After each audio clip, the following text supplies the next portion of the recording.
اور یہ تو روزانہ کبھی ووٹ مانگتا ہے، کبھی پیسے مانگتا ہے، کبھی مخالفین کا سر۔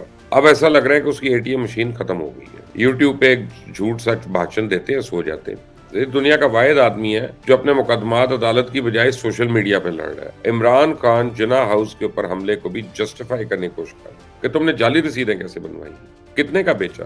دبئی میں کوئی خاص میٹنگ ہونے جا رہی ہے۔ آصف علی زرداری خصوصی طیارے سے دبئی پہنچ گئے۔ السلام علیکم، آپ دیکھ رہے ہیں مبشر لقمان یوٹیوب چینل۔ میرا نام مبشر لقمان ہے، اور وہ جو خطاب کے ورلڈ ریکارڈ ہولڈر ہے نا، ٹک ٹاک کے بازیگر، ملک کے سب سے بڑے ویلاگر عمران خان، انہوں نے کل پھر حسب عادت ایک اپنا خطاب فرمایا بقول منصور علی خان کے، میرے کپتان کے پاس علم بہت ہے، بدقسمتی سے سارا غلط۔ جب آپ حقیقت میں مطلب پرستی اور مفاد کا تڑکا لگاتے ہیں تو بات کہیں سے کہیں چلی جاتی ہے، اور یہ تو روزانہ کبھی ووٹ مانگتا ہے، کبھی پیسے مانگتا ہے، کبھی مخالفین کا سر، تو کبھی عدالت سے رعایت، اور اس کے علاوہ تو اس کے خطاب کا کوئی مقصد نہیں ہے۔ اب ایسا لگ رہا ہے کہ اس کی اے ٹی ایم مشین ختم ہو گئی ہے۔ اس سے ان کو اب یوٹیوبر بن کے یا یوٹیوبر بن کے ڈالرز کی لت لگ چکی ہے۔ اسی وہ ہر روز آتے ہیں بھائی صاحب، یوٹیوب پہ ایک جھوٹ سچ بھاشن دیتے ہیں، سو جاتے ہیں۔ آج بھی یوٹیوب پہ آئیں گے، لائیو آئیں گے، کہتے ہیں جی توشہ خانہ کے معاملے پہ ٹک ٹاک کریں گے۔ یہ دنیا کا واحد آدمی ہے جو اپنے مقدمات عدالت کی بجائے سوشل میڈیا پہ لڑ رہا ہے، اپنے پیغام جو ہے وہ خطوں کی بجائے خطاب کے ذریعے پہنچاتا ہے۔ انصاف پہ اس کا یقین نہیں ہے، عدالتوں پہ اس کو اعتبار نہیں ہے، ایجنسیز کو اور لا انفورسمنٹ کو کچھ سمجھتا نہیں ہے۔ رات اپنے خطاب میں ایک بار پھر سائفر کا ذکر کیا اس نے۔ اب اس کی منافقت دیکھیں کہ جب ملک کو نقصان پہنچانا ہوتا ہے تو کہتا ہے امریکہ نے سازش کی، جب امریکہ سے ڈنڈا آتا ہے تو کہتا ہے جن باجوہ نے سازش کی۔ ملکی رازوں کو یہ تحقیقات کے اندر ڈلوانے کی کوشش کر رہا ہے جو اسے پتہ ہے کسی بھی ملک کے لیے پاسبل نہیں ہوتا۔ یہ وہ سچ بولتا ہے جس کی تصدیق ہی نہیں ہو سکتی، یعنی کہتے ہیں نا کہ غلطی پائلٹ کی تھی، وہ پائلٹ نے کریش کر دیا، تو وہ مرا ہوا آدمی واپس آئے گا تو بتائے گا نا کہ اس کی غلطی ہے بیچارے کی، کہ کسی اور کی غلطی تھی۔ بہرحال ایسے حقیقت بتاتا ہے کہ جس سے انسان کے دماغ کا دلیا بن جاتا ہے۔ سپریم کورٹ کے چیف جسٹس کو سائفر کی تحقیق کرنی چاہیے جی، اپنا پینل بنا کر۔ ایف آئی اے اس کیس کی انکوائری نہیں کر سکتی۔ میں نے تو اس کی آزاد انکوائری کا کہا، اس کو کوئی نہیں مانا۔ کیا آزاد انکوائری سائفر کے بارے میں ہوگی جسے قوم کو اتنی تکلیف اٹھانا پڑی؟ چیف جسٹس کو جی اس بارے میں سوچنا چاہیے اور آزاد انکوائری کرنی چاہیے، کیونکہ نہ تو حکومت اس میں راضی ہوگی نہ اسٹیبلشمنٹ، کیونکہ اس میں جن باجوہ ملوث ہے۔ تو آگے ثبوت دیتا ہے تو خواجہ آصف کو کوٹ کر دیتا ہے، کہتا ہے جی آئی ایم ایف کی رپورٹ عوام کے سامنے رکھی جس میں بتایا گیا تھا کہ کس طرح اس حکومت کے آنے کے بعد سیاسی عدم استحکام کی وجہ سے پاکستان کی معیشت کا برا حال ہوا۔ کیسے خود اس نے ریکارڈ قرض لے لیا یہ نہیں بتایا اس نے، پہلے کیا حالات تھے اب کیا ہے، لیکن یہ بھی نہیں بتایا کس طرح آئی ایم ایف نے خود اس کے اوپر وعدہ خلافی کا الزام لگایا، اور کس طرح وہ شوکت ترین اور تیمور جھگڑا کے ذریعے ملک کی معیشت کو نقصان پہنچانے کی سازشی منصوبے کرتا رہا۔ پھر کہتا ہے جی پاکستان کے آئین میں کہاں لکھا ہے کوئی احتجاج نہیں کر سکتا، کوئی نو کو ایریا ہے پاکستان میں؟ تو انہوں نے کنٹونمنٹ میں ہی جا کے کرنا تھا نا سارا جو کچھ کرنا تھا، یعنی کور کمانڈر ہاؤس ہو، جناح ہاؤس ہو، عسکری ٹاور، یہ حملہ جو ہے وہ پوچھا ہے کیا یہ جرم تھا؟ کدھر جی ان کی فوٹیج؟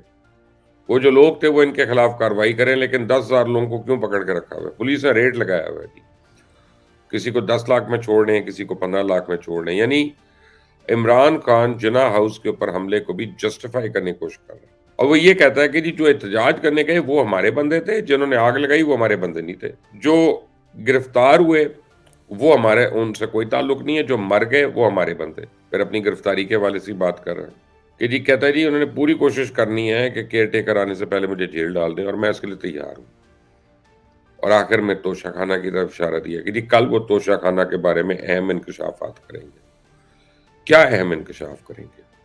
وہ یہ بتائیں گے کہ جی ماضی کی حکومتوں میں توشہ خانہ میں سے کیا کیا جاتا رہا، پتہ ہے سب کو، یار عمران خان سب کو پتہ ہے، تم اپنی چوری کا بتاؤ کہ تم نے جعلی رسیدیں کیسے بنوائی، کتنے کا بیچا، اس کے پر اپنا تم نے ڈکلیئر کیا باہر بیچ کے یہاں پہ لائے کہ نہیں لائے، کہ باہر ہی کسی اکاؤنٹ میں چلا گیا، کیوں تم نے جھوٹی رسیدیں جمع کرائی؟ پنڈی کے ایک وہ پتہ نہیں وہ جولر ہے کہ ٹائر کو پنچر لگانے والا ہے، مجھے نہیں پتا، جس کی رسیدیں وہ تو عجیب ہی قسم کی۔ بہرحال وہ تو خود کہتا ہے کہ یہ جعلی رسیدیں میری دکان کی نہیں ہے، میری دکان کی جو ریپوٹیشن ہے اس کو خراب کر رہے ہیں، دوسروں کے بارے میں باتیں کر رہا ہے۔ اپنے اوپر جو الزام لگا ہوا عمران خان اس کا بتاؤ. لیکن اس کا کیا بتائیں. اب بہرحال ایک اور چیز آ گئی ہے کہ دبئی میں کوئی خاص میٹنگ ہونے جا رہی ہے. آصف علی زرداری خصوصی طیارے سے دبئی پہنچ گئے. اب سنا ہے کہ ان کی وہاں پہ بڑی کچھ اہم سیاسی ملاقاتیں متوقع ہیں. چند دن وہ دبئی میں قیام کریں گے، پھر پاکستان آئیں گے. ویسے پیپلز پارٹی کچھ دنوں سے بے چین ہی ہے. عجیب عجیب قسم کے بیانات آ رہے ہیں ان سے. لگ رہا ہے کوئی آنے والے دنوں میں کچھ ہونے والا ہے. اس سے پہلے شہباز شریف اور آصف زرداری بھی ملاقات کر چکے ہیں. اب وہ 2 بڑی ملاقاتوں کے لیے دبئی روانہ ہو گئے، اور ایسی ایمرجنسی کہ ان کو پرائیویٹ طیارہ چارٹر کرنا پڑا جانے کے لیے. بہرحال کسی بھی باپ کی طرح ان کی بھی میرا خیال ہے یہی خواہش ہوگی کہ اپنی زندگی میں اپنے بچوں کا مستقبل بن جائے ان کا. بہرحال یہ اس وقت ہو رہا ہے جب شہباز شریف نے کمیٹی بنائی ہے پیپلز پارٹی سے ڈیل کرنے کے لیے. انہوں نے تمام سینئر رہنماؤں پہ مشتمل کمیٹی کو ایک اہم ٹاسک سونپا ہے. کمیٹی میں ایاز صادق ہیں، سعد رفیق ہیں، خواجہ آصف، احسن اقبال، اسحاق ڈار، اور committee Peoples Party, J U I F, M Q M اور دیگر اتحادیوں سے بھی مذاکرات کرے گی. مختلف معاملات جیسے نگران سیٹ اپ اور آگے الیکشن کے حوالے سے معاملات پہ بات تو ہونی ہے، لیکن لگ ایسا رہا ہے کہ آصف علی زرداری صاحب کو اس سے خوش نہیں ہے. اس لیے انہوں نے خود بات کرنے کا فیصلہ کر لیا. اور سب سے بڑا ڈر یہ ہے کہ آنے والے 2 سے 4 دن میں ایک اہم اجلاس ہونا ہے. اس اجلاس میں مردم شماری کے حوالے سے اہم فیصلے ہونے، اور اس اجلاس میں ممکنہ طور پہ ایم کیو ایم کے مطالبات مانتے ہوئے الیکشن نئی مردم شماری اور نئی حلقہ بندیوں کے مطابق کرانے کا فیصلہ ہو. اگر اس اجلاس میں نئی مردم شماری کا فیصلہ ہوا تو پھر سے ایک بار پی پی پی اور نون لیگ ایک دوسرے کو سڑکوں پہ گھسیٹیں گے. ادھر میاں نواز شریف ہے، یہ میرا خیال ہے پی ایم ایل این میں کسی کو بھی نہیں پتا. یہ خود نواز شریف صاحب کو بھی نہیں پتا. ابھی تو یہ بھی نہیں پتا انہوں نے عمر عطا بندیال کے جانے سے پہلے آنا ہے، عمر عطا بندیال کے جانے کے بعد آنا ہے، الیکشن سے پہلے آنا ہے کہ کیمپین کرنے کے لیے انہوں نے آنا ہے. ابھی ان کی ایگزیکٹ ڈیٹ ان کو شاید خود کلیئر نہیں ہے. کبھی 8 اگست کی ڈیٹ دی تھی، 5 اگست کی دی تھی. پچھلے سال سے ڈیٹس آ رہی ہیں. نون لیگ کار سیاستدان بیچارہ اپنی اپنی بساط کے مطابق اپنی اپنی کہانی سنا دیتا ہے. ایاز صادق کے مطابق الیکشنز وقت پہ ہوں گے، لیکن اسمبلی اگست میں کب تحلیل ہوگی اس تاریخ کا بھی فیصلہ نہیں ہے. پی ٹی آئی بھی کوشش کر رہی ہے کہ اسمبلیاں جو ہیں اس کی تحلیل میں روڑے اٹکائیں. ان کے وکیل نے اب میاں شہباز شریف کو ایک خط لکھا ہے پرائم منسٹر کو کہ جی 13 اگست کو اسمبلی نے تحلیل ہونا ہے، آپ اس سے پہلے نہ کریں ورنہ غیر آئینی ہوگا. کمال ہے بھائی، کون لوگ ہو تسی؟ اب بندہ کو ان سے پوچھے تم نے پنجاب اور کے پی کے کی اسمبلیاں جو پہلے توڑ دیں کیا وہ غیر آئینی تھا؟ اب مان گئے ہو، اب ٹھنڈ پڑ گئی ہے، اب کیوں کہہ رہے ہو کہ 2 دن پہلے نہ کریں یا 3 دن پہلے نہ کریں اور ایگزیکٹ 13 اگست کو کریں؟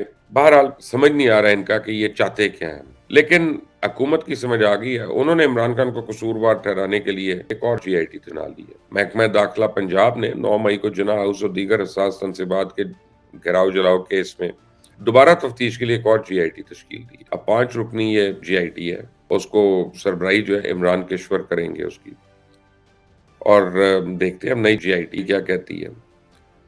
لیکن وہ ایک بری خبر کہ اسپین کے بگوڑے جو ہیں یا لندن کے، وہ مونس سلائی صاحب وہ اب اشتہاری قرار ہو گئے. لاہور کی سیشن عدالت نے منی لانڈرنگ کیس میں مونس سلائی کو ملک سے فرار ہونے کے باعث اشتہاری ملزم کہہ دیا. عدالت کے مطابق مونس سلائی کے خلاف منی لانڈرنگ کے 2 مقدمے درج ہیں، جن میں ایک اربوں روپے غیر قانونی طریقے سے ملک سے باہر لے جانے کا مقدمہ ہے.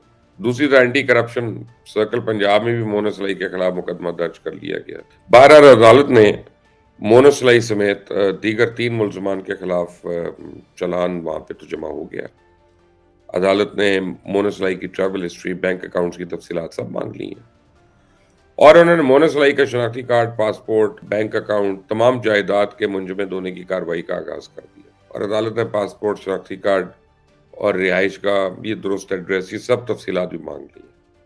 تھوڑا سا لیٹ ہو گئے کیونکہ مجھے پتا چلا ہے کہ مونس سلائی نے، اب یہ چڑیل کی خبر ہے، چڑیل کہتی ہے مونس سلائی نے اسپین کی نیشنلٹی لے لی ہوئی، انویسٹمنٹ اتنی کی ہے انہوں نے وہاں پہ کہ وہ لے لی ہوئی ہے، اور یہاں پہ سارے بزنسز وغیرہ جو ہیں وہ اس کے چھوٹے بھائی کے نام پہ ہے، اور اس کے نام پہ اس کی تو اپنی گاڑی جو ہے وہ اس کے نام پہ نہیں، ایک ملازم کے نام پہ ہے. تو عدالت تھوڑا سا لیٹ ہو گئی.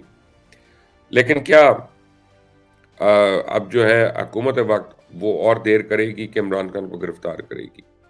یہ ایک ایسا سوال ہے جس کا آنے والے دوروں میں جواب ملے گا. Until the next time. اللہ حافظ۔